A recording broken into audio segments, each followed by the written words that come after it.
آپ سب کی مسیح یسوع میں سلامتی ہو اور یسوع مسیح کا فضل آپ پر ہمیشہ بنا رہے۔ کلام پاک کا فرمان ہے، اس نبوت کی کتاب کا پڑھنے والا اور اس کے سننے والے اور جو کچھ اس میں لکھا ہے اس پر عمل کرنے والے مبارک ہیں، کیونکہ وقت نزدیک ہے۔ پڑھنے والے، سننے والے اور عمل کرنے والے مبارک ہیں، باعث برکت ہیں۔ خدا نے برکت دیتا ہے جو اس کے کلام کو پڑھتے ہیں، جو اس کے کلام کو سنتے ہیں، جو اس کے کلام پر عمل کرنے کی کوشش کرتے ہیں۔ خدا کا بندہ فرماتا ہے، شعر کو بیان کرتے ہوئے، شعر میں اس بات کو بیان کرتا ہے کہ اگر کوئی انسان کوشش کرتا ہے، اگر کوئی انسان ہمت کرتا ہے تو خدا اسے اٹھا کھڑا کرتا ہے، خدا اسے ہمت و طاقت بخشتا ہے۔ ہمت کرے انسان تو کیا نہیں ہو سکتا، وہ کون سا خدا ہے جو وہاں نہیں ہو سکتا۔ مثل اس پر صادق آتی ہے، ہمت مردہ مدد خدا۔ اور کلام مقدس کا فرمان ہے، ہمیں ہمت نہیں ہارنی، ہمیں ہمت کرنی اور روحانی جوش سے بھرے رہنا ہے، کوشش میں سستی نہیں کرنی، بائبل مقدس کو پڑھنا ہے اور اسے سننا ہے، اور خدا یسوع مسیح سے اس کے فضل میں رہ کر، اس کی رہنمائی میں رہ کر ہمیں عمل کرنے کی توفیق کو مانگتے رہنا ہے۔ ہمیں عمل کرنا سکھا، یسوع المسیح سے فرمانا ہے، یسوع مسیح سے کہنا ہے کہ تو اپنے کلام پر مجھے عمل کرنے کی توفیق دے، مجھے عمل کرنا سکھا۔ آج اپنی رہنمائی کے لیے ہم بائبل مقدس میں سے، انجیل مقدسہ میں سے مقدس متی رسول کی معرفت لکھی گئی یسوع مسیح کی انجیل، اس کا 13واں باب، اس کی پہلی سے 9ویں آیت مبارکہ کی تلاوت مبارکہ کو سنیں گے۔ کلام پاک کا فرمان ہے، گھاس سوکھ جاتی ہے، پھول کو ملا جاتا ہے، لیکن خدا کا کلام ابد تک قائم رہے گا۔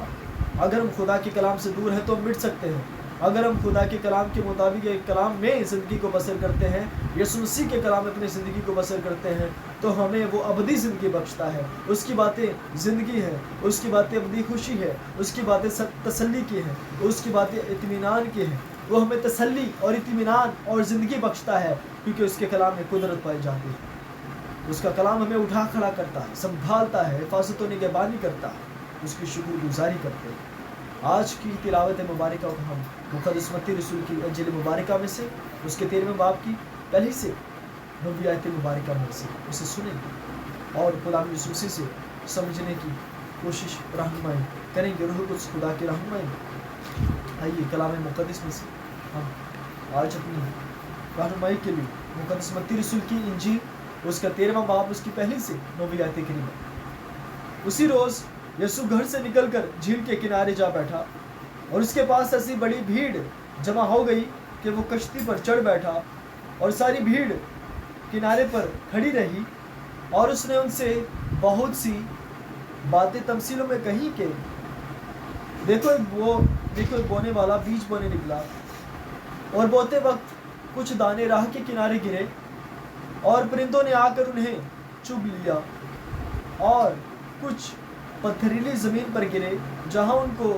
بہت مٹی نہ ملی، اور گہری مٹی نہ ملنے کے سبب سے جلد اگ آئے، اور جب سورج نکلا تو جل گئے، اور جڑ نہ ہونے کے سبب سے سوکھ گئے۔ اور کچھ جھاڑیوں میں گرے، اور جھاڑیوں نے بڑھ کر ان کو دبا لیا۔ اور کچھ اچھی زمین میں گرے اور پھل لائے، کچھ 100 گنا، کچھ 60 گنا، کچھ 30 گنا۔ جس کے کان ہو وہ سن لے۔ کلام پاک کی تلاوت ہم سب کے لیے باعث برکت ہو، اور یسوع مسیح کا فضل ہم پر ہمیشہ بنا رہے۔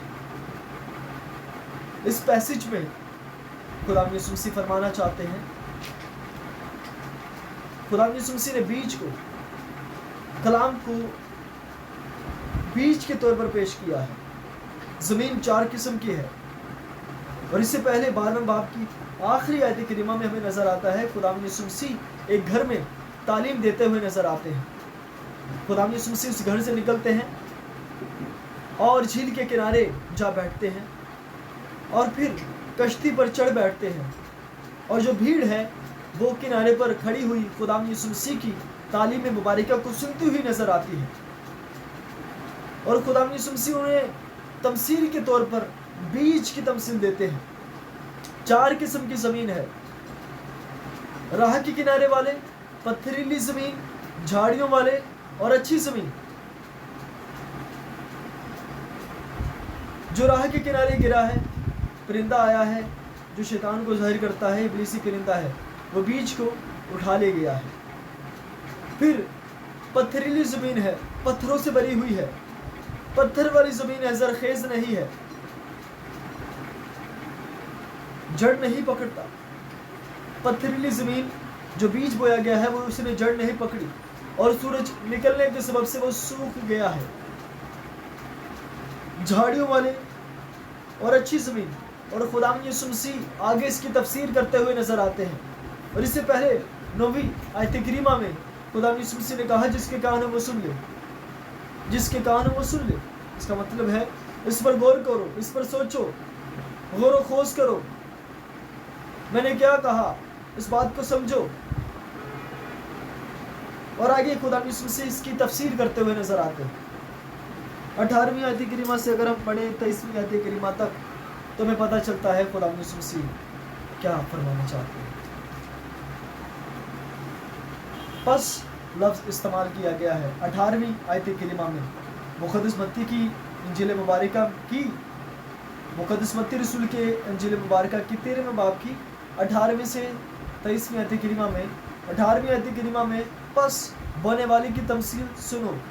لفظ جب پس آیت کریمہ سے پہلے آ جائے تو وہ نتیجے کو پیش کرتا ہے کہ نتیجہ کیا ہے۔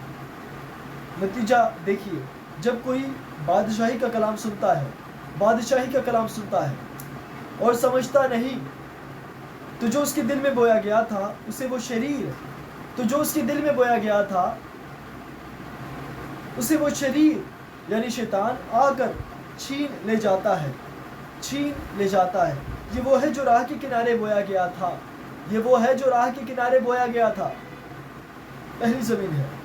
اور جو پتھریلی زمین میں بویا گیا، یہ وہ ہے جو کلام کو سنتا ہے اور اور اسے فوراً سے خوشی سے قبول کر لیتا ہے، یہ دوسری زمین والے، لیکن اپنے اندر جڑ نہیں رکھتا بلکہ چند روزہ ہے، اور جب کلام کے سبب سے مصیبت یا ظلم برپا ہوتا ہے تو فوراً سے ٹھوکر کھاتا ہے مسیح کا اقرار کرنے سے، کیونکہ اس نے جڑ نہیں پکڑی، مسیح اس میں اچھے سے قائم نہیں ہے، اس کے کلام پر عمل نہیں کرتا، تو وہ ٹھوکر کھاتا ہے۔ جب مسیح یسوع کا اس نے اقرار کرنا ہے، جب اقرار کرنے کی باری آئی ہے، کلام مبارکہ کی منادی کرنے کی باری آئی ہے، تو وہ ٹھوکر کھاتا ہے، وہ ڈر جاتا ہے، وہ خوف کھاتا ہے، کیونکہ اس نے مسیح یسوع میں اچھے سے جڑ نہیں پکڑی۔ اس نے خوشی سے تو قبول کر لیا، خوشی سے قبول کر لیا ہے، مگر اچھے سے جڑ نہیں پکڑ پایا، مسیح کے ساتھ اس کی اچھے سے رفاقت نہیں ہوئی، مسیح کی رفاقت میں نہیں رہا۔ کلام کو تو اس نے قبول کر لیا خوشی سے، مگر ٹھوکر کھا بیٹھا ہے۔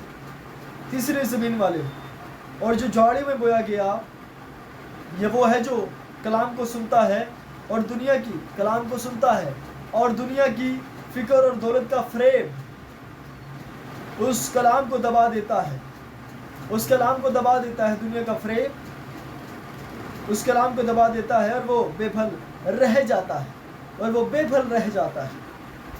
اور جو اچھی زمین میں بویا گیا، یہ وہ ہے جو کلام کو سنتا اور سمجھتا ہے، کلام کو سنتا اور سمجھتا ہے، اور پھل بھی لاتا ہے، کوئی 100 گنا پھلتا ہے، کوئی 60 گنا، کوئی 30 گنا۔ چوتھی زمین والوں نے سنا اور سمجھا ہے اور پھل بھی لائے ہیں۔ باقی 3 جو زمینیں ہیں، راہ کے کنارے، پتھریلی زمین، جھاڑیوں والے، سنتا ہے اور سمجھتا نہیں، پہلی زمین والے، شریر آتا ہے اور لے جاتا ہے، پتھریلی زمین والے جو کلام کو سنتا ہے اور فور خوشی سے قبول کر لیتا ہے، بس آگے سمجھتا نہیں ہے اور اپنے اندر جڑ نہیں رکھتا۔ اور تیسری زمین والے، اور جھاڑیوں میں بویا گیا، اور جو جھاڑیوں میں بویا گیا، یہ وہ ہے جو کلام کو سنتا ہے، یہ بھی سنتے ہیں بس، اور دنیا کی فکر اور دولت کا فریب اس کلام کو دبا دیتا ہے۔ یہ تینوں ہی سننے والے ہیں اور سمجھنے والے نہیں۔ کسی کا بیج شریر آ کر چھین لے جاتا ہے، کوئی جڑ نہیں پکڑتا، اور کسی کو فریب دبا دیتا ہے۔ اور چوتھی زمین والے جو زرخیز ہے، وہ سنتا ہے اور سمجھتا ہے اور پھل بھی لاتا ہے۔ جو حقیقی ایماندار ہے وہ ضرور پھل لاتا ہے، وہ 30 گنا پھل لائے یا 60 گنا پھل لائے،